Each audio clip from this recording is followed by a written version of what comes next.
This is David. It's a Sunday afternoon, and we are going to do a quick hit. Mic check. Is my microphone okay? Um, it is just raining cats and dogs here in Sag Harbor. I love the rain. I love the rain. I'm out of the city. I'm just relaxed. I love a rainy day. I wish it would rain all the time and that the sun would never shine. Does that shock anyone? I fucking hate the sun. I mean, this skin that everyone says is looking so good lately. Yes, it is from jlobeauty.com/velvet. And yes, you do get 4 free masks if you purchase. And yes, I did go to Jennifer Lopez for skincare, but it's also from never, ever, ever going in the sun. When I got my first shot of Botox, I don't even want to say how many years ago because really it will age me. The doctor was like, if you ever go in the sun again, you're throwing your money out the window by getting this needle into your face. And I'm like, makes tons of sense to me. And I stopped all that fake and bake tanning. I never went in the sun again. And that was quite some time ago, children. Let's not say how many decades, but I'm in a good mood because I love the rain and because I'm in the Hamptons and it is relaxing here. But we have some serious business to get to. If we have time, we'll talk about Bethany's catwalk and Jackson, Brittany. We got to get into Tamra and Ryan Boylan. But we got to talk about this whole thing with Kim Richards. Oh my gosh. I mean, these type of stories truly, truly, it's like when it's real life is like when I am like, wow, wow, right? Like, this isn't fun, right? Like the real life stuff really is just like, this is someone's real life now. So it's scary. So Kim Richards relapsed in her sobriety. She was sober for years and years. And I don't even know how many years. I don't know when she actually went to rehab. I lost track of time, but it was a long time. So, this story, we're learning that earlier this month in September, although September is over, my favorite months of the year, guys, October, November, December. Please, gods above me, let me be in Los Angeles, California as little as possible. These are the best times in the Northeast. New York City is so great. October, November, December. Oh my God. I love this time. It's like fall and you can put on that sweater and you can look cute. Well, listen, earlier this month, because it is still September, we found out that Kim was at a Hilton hotel, of course, Hilton, and she was acting incoherent. She was acting incoherent and making no sense. And because of that, the police were called and they came and they placed her on a 72-hour psychiatric hold. And she was staying in the hotel. Everything was going well.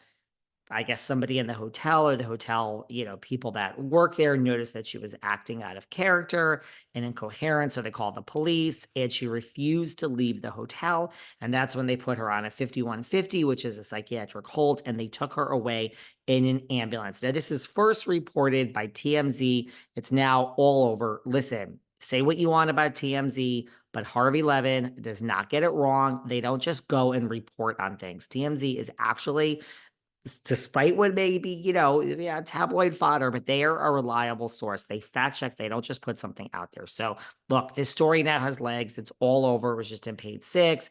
It's on the blogs. A lot of you have seen it, but this is real.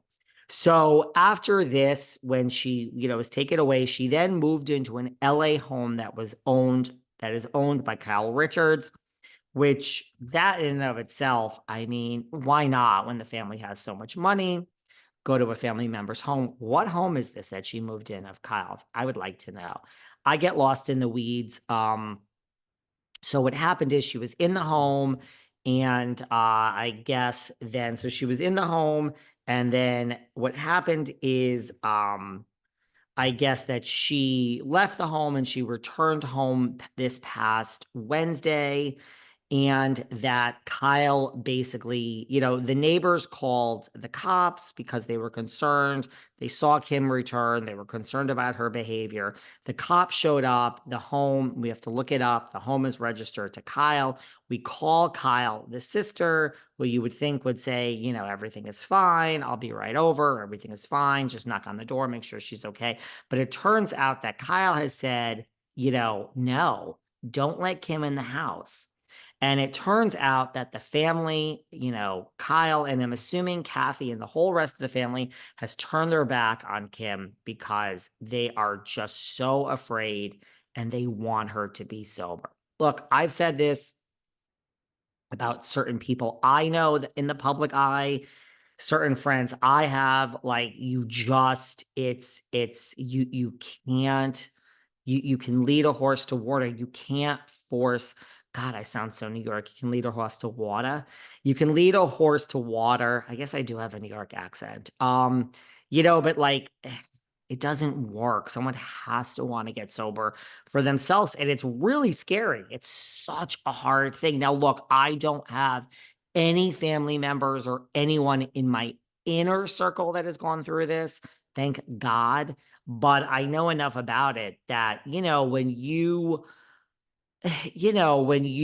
want someone to get sober, it's so heart-wrenching because you just are watching someone disintegrate and just like it is so scary for their well-being before your very eyes. But there's nothing you can do. I mean, you can put someone in rehab, you can pay for it, you can lock them away, and if their heart isn't in it, you can go through the motions of rehab and you're going to get out and you have to hit rock bottom. You have to want it for yourself or it won't work. So, I mean, you can't blame Kyle for saying like, look, the family has turned our back on her and they're not doing it because they're mean or they can't deal with it. They're doing it because they don't know what else to do. They think this will shock her into getting sober. So Kyle lets the cops know, listen, don't let Kim in the house. I don't want her in the house. I mean, I assume she's already in the house because, I mean, otherwise the doors would be locked. Don't let her in the house where, like whatever, we've turned our backs on her or whatever, however you want to phrase it. No shade. We want her to get sober. The cops inform Kyle, listen, that's not how it works. This is a civil matter. If you want your sister out of the house, you have to go to court and start eviction proceedings, which in New York, I don't know how it is in LA, although I should because I live there part-time. It ain't easy. It's all pro tenant in New York. Blah, blah, blah, blah, blah. I had a property that I rented out, and I mean, thank God it all worked out. I mean, blah, blah, blah. But I mean, you get a tenant in there that doesn't want to leave for a certain amount of time, and you are fucked. So I don't have that property anymore. I sold it a long time ago. So they tell her, listen, you have to do this and you have to get this is a civil matter. So basically, look, we've seen this season 1 of Real Housewives of Beverly Hills. We all saw that infamous scene. You stole my